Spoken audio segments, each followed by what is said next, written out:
Hello friends, welcome back to my channel. Friends, आज हम आपके साथ में बालूशाही की रेसिपी शेयर करने जा रहे हैं और इस रेसिपी को बनाने में हम आपके साथ वो सभी टिप्स और ट्रिक्स शेयर करेंगे जिससे कि आपकी बालूशाही बिल्कुल हलवाई स्टाइल बनकर तैयार हो।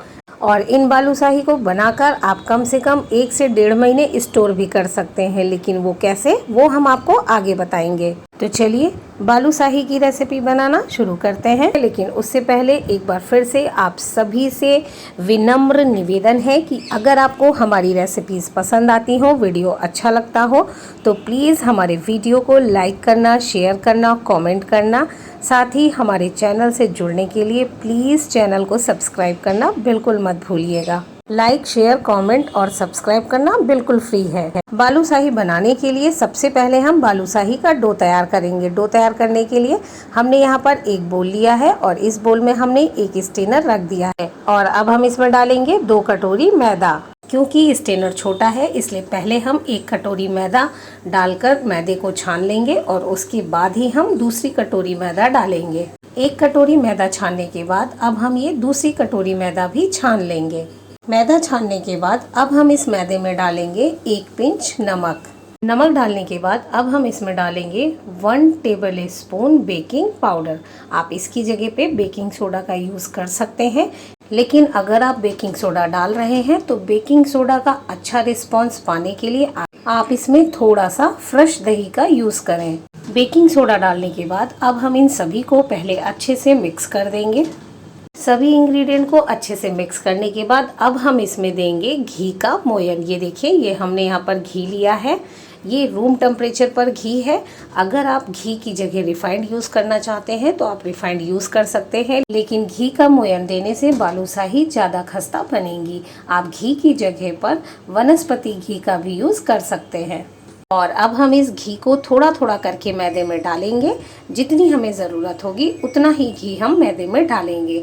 घी को मैदे में डालने के बाद अब हम घी को हाथों से रब करते हुए मैदे में अच्छे से मिक्स कर देंगे। और ये देखिए, मैदे में घी को अच्छे से मिक्स करने के बाद जब हम मैदे को हाथों से बाइंड करते हैं तो ये देखिए मैदा बंध जाता है। इसका मतलब जो हमने मैदे में घी का मोयन दिया है वो बिल्कुल परफेक्ट है। अब हम मैदे में घी बिल्कुल भी नहीं डालेंगे। अगर घी की मात्रा ज़्यादा हो जाएगी तो बालूशाही आपकी ऑयल में डालते ही टूट जाएगी। घी को मैदे में अच्छे से मिक्स करने के बाद अब हम इसमें डालेंगे क्रश की हुई हरी इलायची। आप इसकी जगह पे इलायची पाउडर का भी यूज़ कर सकते हैं और आप चाहें तो इसे स्किप भी कर सकते हैं। और अब हम इस क्रश की हुई हरी इलायची को भी मैदे में अच्छे से मिक्स कर देंगे। क्रश की हुई हरी इलायची को मैदे में अच्छे से मिक्स करने के बाद अब हम मैदे का डो बनाएंगे। डो बनाने के लिए हम इसमें थोड़ा थोड़ा पानी ऐड करते जाएंगे और हल्के हाथों से मैदे को केवल हमें बाइंड करना है। रोटी या पूड़ी की तरह हमें मैदे का डो नहीं बनाना है। ये देखिए, इस तरीके से हम थोड़ा थोड़ा पानी ऐड करते जाएंगे और मैदे को आपस में बाइंड कर लेंगे। मैदे को हमें मसल कर बिल्कुल भी गूंथना नहीं है। ये टिप नंबर 1 है कि मैदे को हमें सिर्फ बाइंड करना है। मैदे को हमें बिल्कुल भी मसल कर गूंथना नहीं है। और ये देखिए, हमने मैदे का डो बनाकर तैयार कर लिया है और अब हम इसे ढककर 10 मिनट के लिए रख देंगे।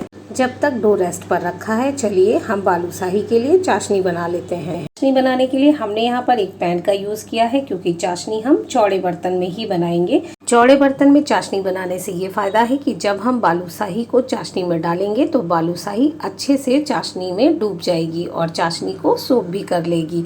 तो अब हम इस पैन में डालेंगे 2 कटोरी चीनी। जितना हमने मैदा लिया था उतनी ही हम चीनी लेंगे। चीनी लेने के बाद अब हम इस चीनी में ऐड करेंगे 1 कटोरी पानी। जिस मात्रा में हमने चीनी ली थी उसका आधा हम पानी लेंगे। पानी लेने के बाद चलिए अब हम पैन को गैस पर रख देते हैं और चाशनी बना लेते हैं। चाशनी को हमें तब तक पकाना है जब तक कि चीनी अच्छे से घुल नहीं जाती।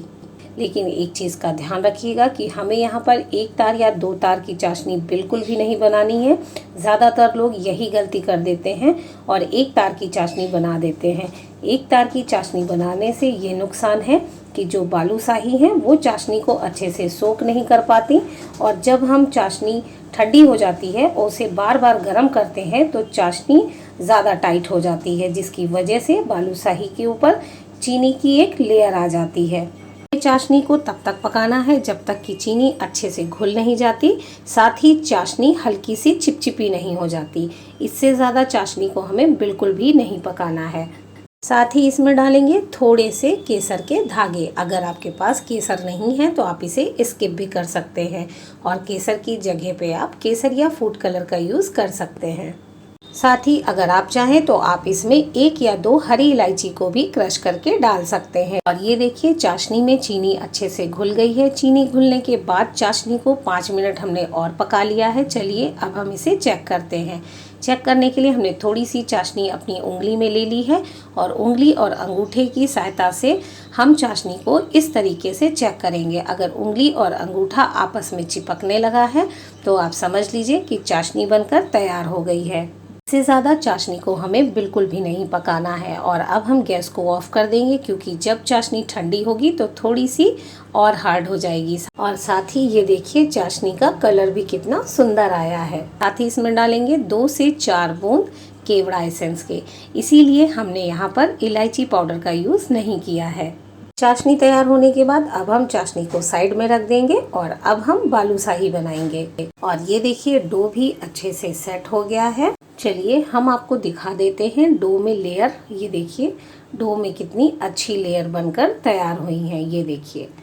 और अब हम फिर से डो को हल्के हाथों से बाइंड कर लेंगे। और ये देखिए एक बार फिर से हमने डो को हल्के हाथों से बाइंड कर लिया है। साथ ही डो बनाते समय इस चीज का भी ध्यान रखिएगा कि डो को हमें बहुत ज्यादा हार्ड नहीं बनाना है, बल्कि हल्का सॉफ्ट डो बनाकर तैयार करना है। डो बनाने के बाद अब हम डो से थोड़ी सी लोई कट कर लेंगे, जितनी बड़ी हमें बालूशाही बनानी है। और उसके बाद हम उस लोई को एक लड्डू का शेप देंगे हाथों से घुमाते हुए, इस तरीके से। और हाथों से घुमाने के बाद अब हम उसे दोनों हाथों से दबाकर एक पेड़े का शेप दे देंगे और पेड़े के एजेस को हाथों से सेट कर देंगे इस तरीके से। और उसके बाद अब हम इस पेड़े में बीच में उंगली से या किसी पेंसिल से या किसी स्टिक से बिल्कुल आर और पार होल बना देंगे। ये देखिए इस तरीके से। बालूशाही में होल हम इसलिए बनाते हैं ताकि बालूशाही ऊपर और नीचे से अच्छे से पक जाए। और इसी तरह हम सारी बालूशाही बनाकर तैयार कर लेंगे। ये देखिए हमने सारी बालूशाही बनाकर तैयार कर ली है। चलिए अब हम इन्हें फ्राई करते हैं। फ्राई करने के लिए हमने कढ़ाई में कुकिंग ऑयल डाल दिया है। आप इसकी जगह पे देसी घी का भी यूज़ कर सकते हैं। एक चीज़ का और ध्यान रखना है कि बालूशाही को हमें बहुत ज़्यादा गर्म ऑयल में फ्राई नहीं करना है, नहीं तो बालूशाही अंदर से कच्ची रह जाएंगी। इसलिए पहले हम ऑयल को चेक करेंगे। जब हम किसी स्टिक को डालेंगे तो उस स्टिक में हल्के से बबल्स दिखने चाहिए। अगर आपको नहीं समझ में आ रहा तो आप एक छोटा सा टुकड़ा डो का डालकर देखिए। अगर वो टुकड़ा आसानी से ऊपर आ जाता है तो आप समझ लीजिए कि ऑयल काफ़ी ज़्यादा गर्म है। लेकिन अगर टुकड़ा आसानी से ऊपर नहीं आता, 1-2 सेकंड लगाता है ऊपर आने में, तो आप समझ लीजिए कि ऑयल बिल्कुल परफेक्ट गर्म हो गया है। बस इसी तरह के ऑयल में हमें बालूशाही को डालना है। तो चलिए अब हम बालूशाही को डाल देते हैं। और ये देखिए जब हमने बालूशाही को ऑयल में डाला तो बालूशाही में बहुत छोटे छोटे से बबल्स दिख रहे हैं, यानी ऑयल बहुत ज़्यादा गर्म नहीं है। और इसी तरह हम एक बार में आपकी कढ़ाई में जितनी बालूशाही आएंगी उतनी ही हम डालेंगे। बालूशाही को ऑयल में डालने के बाद अब हमें बालूशाही को बिल्कुल भी टच नहीं करना है। जब बालूशाही नीचे से पक जाएंगी तो वो अपने आप ही ऑयल में ऊपर आ जाएंगी। और जब बालूशाही ऊपर आ जाएंगी तभी हम इन्हें पलटेंगे। और ये देखिए कुछ सेकंड बाद बालूशाही ऑयल में ऊपर आ गई हैं और अब हम इन्हें पलट देंगे। पलटते समय भी हमें ध्यान रखना है कि इन्हें हमें हल्के हाथों से ही पलटना है। और इसी तरह पलटते हुए हम बालूशाही को लाइट ब्राउन होने तक पका लेंगे।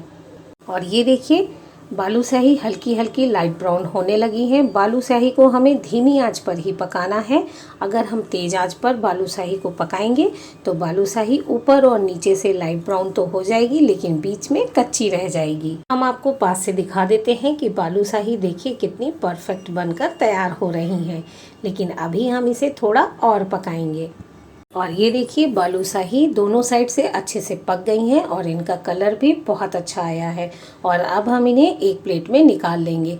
आप चाहें तो इन्हें थोड़ा और पका सकते हैं। और इसी तरह हम सभी बालूशाही को डीप फ्राई कर लेंगे। और ये देखिए हमने सभी बालूशाही को अच्छे से डीप फ्राई कर लिया है। अब इन्हें हम चाशनी में डालेंगे, लेकिन उससे पहले हमने आपसे कहा था इन्हें हम 1 से 1.5 महीने स्टोर कर सकते हैं। इसके लिए आपको कुछ नहीं करना है, बस इन्हें ठंडा होने देना है। और जब ये ड्राई बालूशाही अच्छे से ठंडी हो जाएंगी तब इन्हें एक एयर टाइट डिब्बे में भरकर रख देना है। और जब आपको बालूशाही खाने का मन हो तब आप बालूशाही की चाशनी तैयार कर लीजिए और उस गरम गरम चाशनी में ये ठंडी बालूशाही डाल दीजिए। और उसके बाद इन्हें 10 से 15 मिनट पड़े रहने दीजिए चाशनी में। 10 से 15 मिनट बाद आप इन्हें चाशनी से बाहर निकाल लीजिए और उसके बाद आप इन्हें सर्व कर सकते हैं। ये हो गई बालूशाही को स्टोर करने की बात, लेकिन अभी हमें इन्हें स्टोर नहीं करना है। अब हम इन्हें सीधे चाशनी में डालेंगे। तो चलिए अब हम इन्हें चाशनी में डाल देते हैं। बालूशाही को चाशनी में डालने के बाद हम चाशनी को बालूशाही के ऊपर भी डालेंगे या हम इसे बीच में पलट देंगे ताकि बालूशाही चाशनी को अच्छे से सोख कर ले। और इन्हें हम कम से कम 10 से 15 मिनट चाशनी में ऐसे ही पड़े रहने देंगे। और ये देखिए 10 मिनट हो चुके हैं और बालूशाही ने भी चाशनी को अच्छे से सोख कर लिया है। और अब हम बालूशाही को चाशनी से बाहर एक प्लेट में निकाल लेंगे। देखिए कितनी परफेक्ट बालूशाही बनकर तैयार हुई है। लेकिन अभी हमें इन्हें बिल्कुल मार्केट जैसा या हलवाई स्टाइल दिखने के लिए हम इन पर लगाएंगे थोड़ा सा चांदी का वर्क। और ये देखिए फाइनली हलवाई स्टाइल बालूशाही बनकर तैयार हो गई। देखिए कितनी सुंदर दिख रही हैं ये बालूशाही। और अगर आप मेरे बताए अनुसार मेरे सभी टिप्स और ट्रिक्स को फॉलो करते हुए बालूशाही बनाएंगे तो पहली बार में ही बिल्कुल परफेक्ट बालूशाही बनकर तैयार होगी। चलिए अब हम एक बालूशाही को आपको तोड़कर भी दिखा देते हैं। ये देखिए हमने इन्हें चाशनी से अभी अभी निकाला है। मुश्किल से 10 मिनट हुए हैं, इसीलिए थोड़ा सॉफ्ट हैं। जब ये थोड़ी देर रखी रहेंगी, मतलब कुछ घंटे, तो ये अपने आप ही सेट हो जाएंगी। और तोड़ने के बाद देखिए इसमें हल्का सा प्रेस करने पर आपको जूस दिख रहा होगा, यानी इसमें चाशनी बहुत अच्छे से अंदर गई हुई है। साथ ही इसमें आपको लेयर भी दिख रही होंगी। इसका मतलब यही हुआ कि ये बालूशाही बिल्कुल परफेक्ट बनकर तैयार हुई हैं। बालूशाही बनाने में आपको 2-3 बातों का विशेष ध्यान देना है। पहली बात कि जब भी आप डो में मोयन दें, मोयन बिल्कुल परफेक्ट होना चाहिए। साथ ही जब आप डो बनाएं तो डो को हमें गूंथना नहीं है, बल्कि डो को हमें सिर्फ बाइंड करना है। और तीसरी बात कि चाशनी बिल्कुल परफेक्ट होनी चाहिए। चाशनी बनाते समय अगर चाशनी हार्ड हो गई तो बालूशाही चाशनी को सोख नहीं कर पाएगी, साथ ही बालूशाही के ऊपर चाशनी की लेयर आ जाएगी। अगर चाशनी हल्की सी ढीली हो गई, यानी अच्छे से पक नहीं पाई, चाशनी चिपचिपी नहीं बनी, तब भी बालूशाही आपकी परफेक्ट नहीं बनेगी। क्योंकि जब बालूशाही चाशनी को सोख करेगी तो जब आप बालूशाही को खाएंगे तो जो उसमें हल्का सा क्रंच होता है, टाइटनेस होती है, वो नहीं रह जाएगी। बालूशाही बिल्कुल सॉफ्ट हो जाएगी, जो कि खाने में अच्छी नहीं लगेगी। इसलिए चाशनी बनाते समय चाशनी को चिपचिपी होने तक ही बनाएं, बहुत हार्ड ना बनाएं और ना ही बहुत ढीली बनाएं। तो आप ये बालूशाही की रेसिपी अपने घर पर कब बना रहे हैं और इसका टेस्ट आपको कैसा लगा, हमें कमेंट करके ज़रूर बताइएगा। और इस रक्षाबंधन पर इसे अपने घर पर एक बार ज़रूर ट्राई कीजिएगा। तो चलिए अब हम आपसे मिलते हैं अपनी अगली रेसिपी में। तब तक के लिए बाय बाय।